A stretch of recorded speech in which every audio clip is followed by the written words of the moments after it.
अस्सलाम वालेकुम रहमतुल्लाहि व बरकातहू। मैं हूं मोहम्मद उमर गुजर और आप देख रहे हैं क्लियर डिफेंस लाइन। आज हम लाए हैं वतन अज़ीज़ पर कुर्बान होने वाले एक और हीरोज़ की कहानी।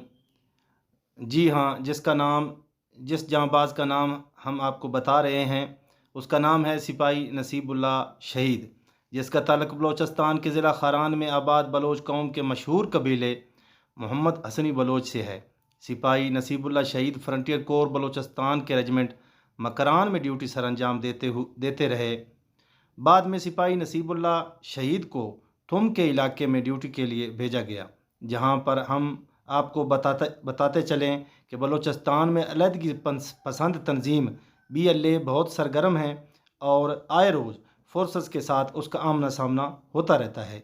सिपाही नसीबुल्लाह शहीद जिस पोस्ट पर ड्यूटी दे रहे थे, उसी पोस्ट पर शाम 5:30 पर दुश्मन ने हमला किया, जिसका वहां पर तैनात हमारे बहादुर जवानों ने भरपूर मुकाबला किया, जिसमें खसूसन सिपाही नसीबुल्लाह शहीद ने दुश्मन के 3 बंदे मार गिराए। इस मुकाबले के दौरान ख़ुद भी शदीद ज़ख्मी हो गए, मगर अपनी पोस्ट का भरपूर दिफा किया और अपनी पोस्ट के नज़दीक दुश्मन को भटकने तक न दिया।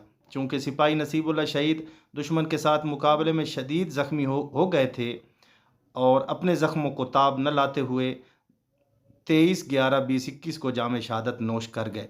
हम सलाम पेश करते हैं बलोच कौम के इस बेटे को, जिसने वतन अज़ीज़ पर अपने जान का नजराना पेश किया, और सलाम पेश करते हैं बलोच कौम के कबीले मोहम्मद हसनी बलोच को, कि जिसने नसीबुल्लाह शहीद जैसे बेटे पैदा किए।